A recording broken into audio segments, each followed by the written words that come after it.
wallets out there, but none of them have really been networked together to be truly peer-to-peer. Even if we're this far apart, how are you going to pay me? It's a basic bitch application that we haven't solved. Around 1999 or 2000, you could be made fun of for putting your credit card on the internet, and people will make fun of you and say, like, good luck getting hacked. That's a stupid thing to do. Bitcoin at a protocol level is peer-to-peer, but I would argue that nothing that we do today looks familiar on a peer-to-peer basis. It doesn't feel like Cash App or Venmo problem that the wallets need to solve.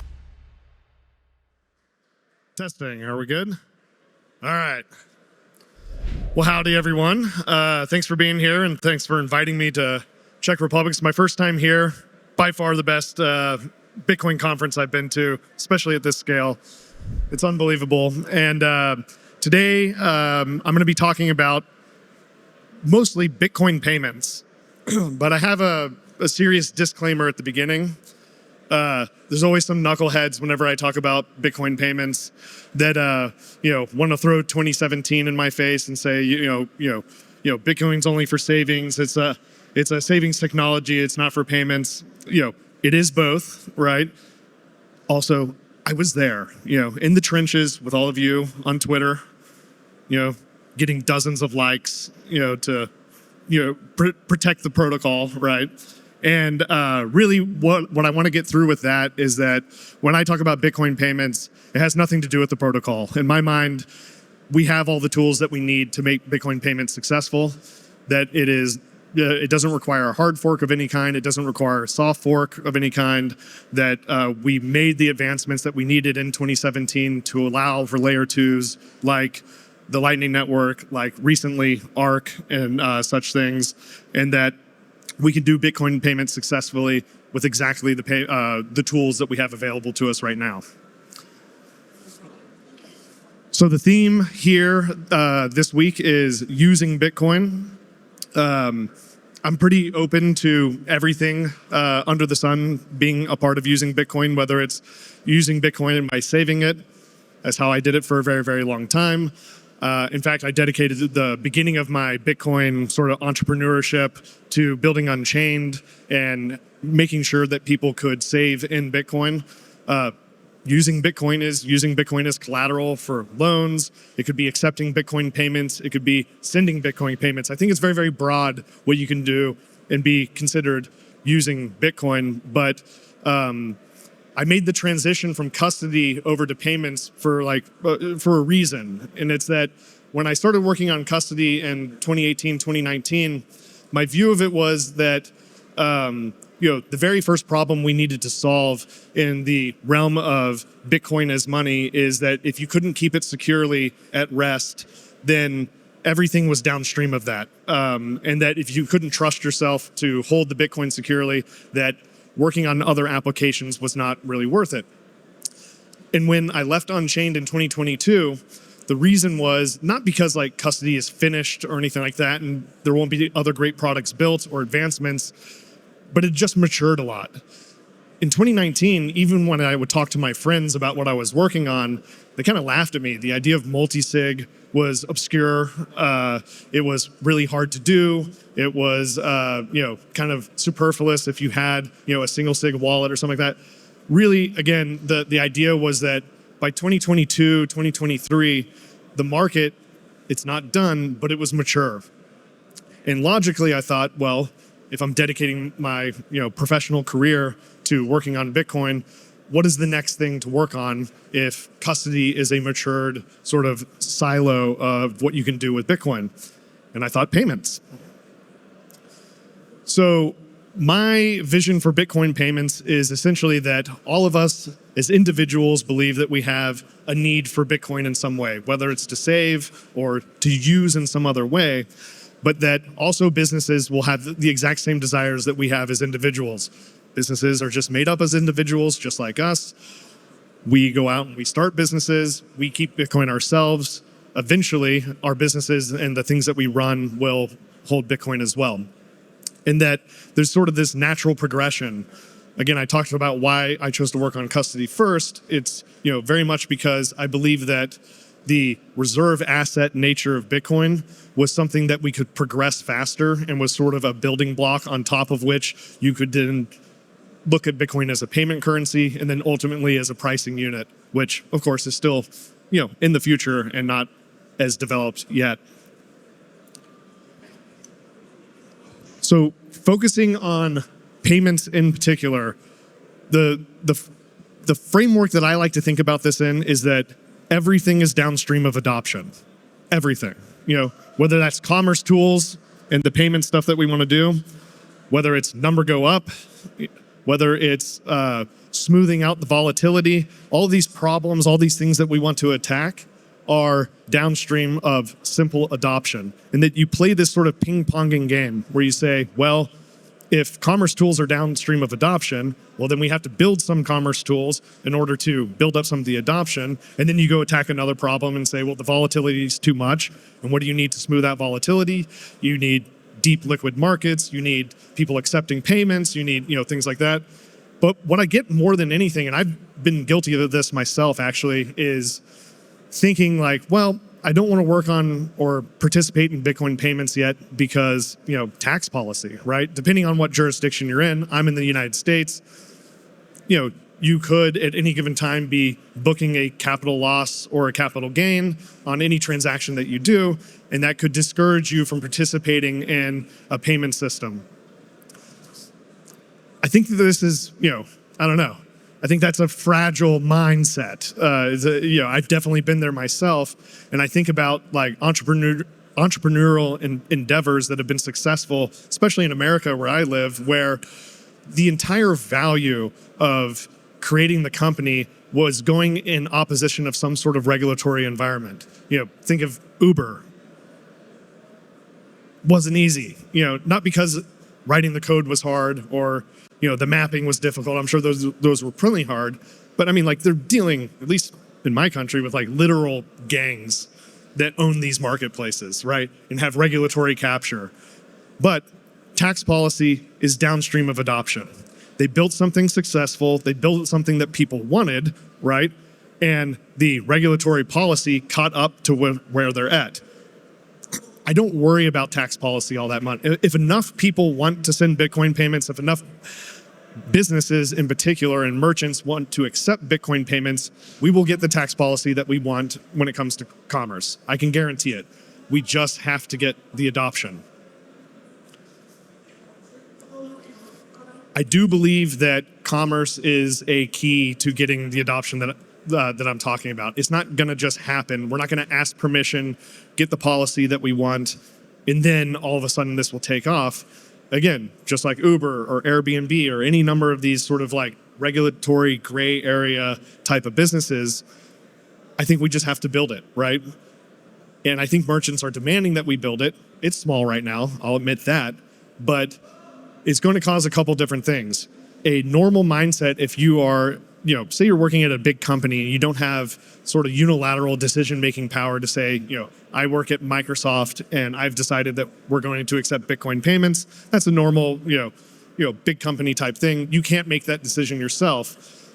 You still have people out there who are in the mindset of like, well, I like Bitcoin. I like the, sort of tenets that it stands on, but I can't do the things, I can't pay my rent in it. I can't, partake in everyday activity using Bitcoin.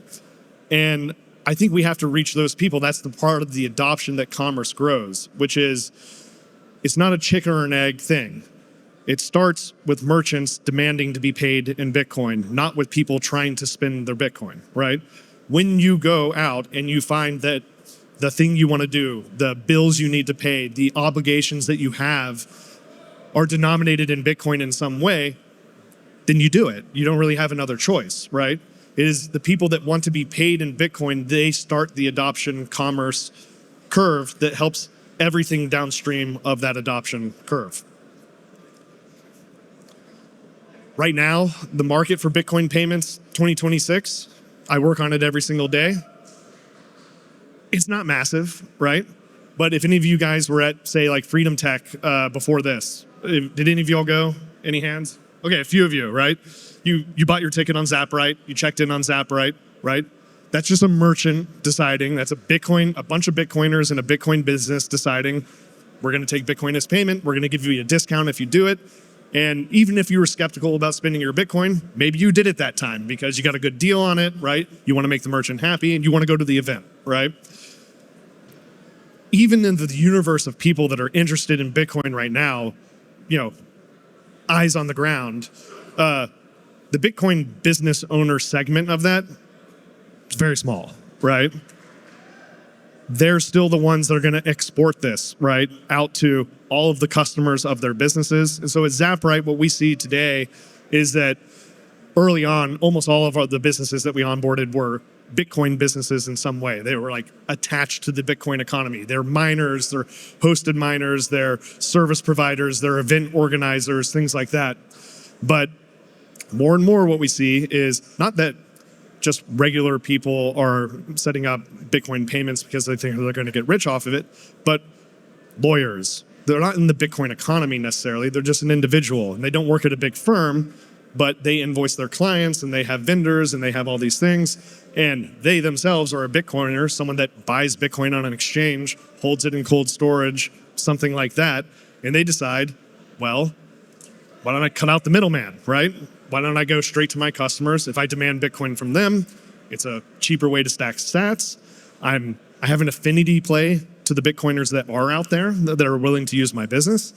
And about half of our customers fall into that bucket, right? They're not directly a Bitcoin business, but they are exporting Bitcoin adoption through accepting Bitcoin in their normal day-to-day things. They're a plumber, they're a lawyer, they're a concierge doctor, whatever it might be. They're an independent actor. They have unilateral ability to make a decision to do this, and they do. I'd argue that enabling Bitcoin, though, it's a step, but it's not enough. Ultimately, where the value's derived overall is high payment volume, right? All those things that are downstream of adoption, all those problems that we want to solve eventually. Sorry, I'm going to go off script here for a second. Like, I've heard people talk about here, like the circular economy and developing circular economies. I don't think like that at all. Like, I think that's too big of a problem. It's just a series of independent nodes, it's linear. It's a series of independent decisions where someone just says, enough, like, I want to accept Bitcoin, right? It's a single node. It's not a complete circle, right? And that eventually, when you get thousands upon thousands of these, stacked up, you get something that resembles a circular economy, right?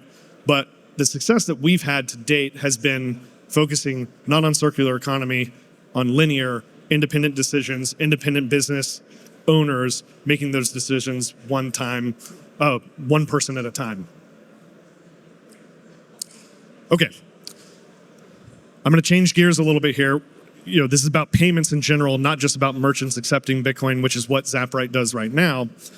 But again, keeping in the back of your mind, everything is downstream of adoption. Is where my head goes is, well, okay, Bitcoin payments aren't the biggest thing in the world right now, but I'm trying to build a successful business. Where can I put my thumb on the scale? I can sell to people, I can get their business to accept Bitcoin and fiat side by side, put them on even levels, but I want to accelerate things. What can I do? And I think back to my good friend Giacomo in this tweet from a few months ago. It very much encapsulates the way I think about product development, which has been, software product development. It's been my vocation, as it were, like my entire adult life. Is I can't do an Italian accent, and he can't be here because he's on a much bigger stage right now. But he said, yes, we need builders, all right. Sorry, exclamation point, all right. But not the fancy, novel, shining use cases for trivial, boring, basic bitch ones, which are still shitty. And it's exactly the way I think about product development, is that when I look at the Bitcoin ecosystem and the products out there, is we have a lot of low-hanging, boring, normal things to do. Can I keep my Bitcoin safe? Can I send it from one person to another? So I want to talk about sending Bitcoin from one person to another. I would consider this a Giacomo-approved basic bitch application. Bitcoin at a protocol level is peer-to-peer, but I would argue that nothing that we do today looks familiar on a peer-to-peer basis. It doesn't feel like Cash App or Venmo. Those are big US ones. I don't know what we use here, but you know what I mean, where basically you have a peer-to-peer application that is essentially networking people's bank accounts together, right? We don't really do that yet. We've done some things that I think are very admirable, like on Nostr, for instance, like the whole zapping economy on Nostr, I was very inspired by, right? It was the first time in my Bitcoin life, 15 years, where if I wanted to send Bitcoin to someone, I wasn't, sending a Bitcoin address or a Lightning invoice in a Signal message or a text message or an email and saying, hey, this is how you can pay me. If I wasn't standing next to them in person, I could find an identity and zap them money. Pretty cool. But while that's a peer-to-peer payment, that's not the focus of what most Nostr applications are. Most of them are social media, type applications right now, even though they had that peer-to-peer level.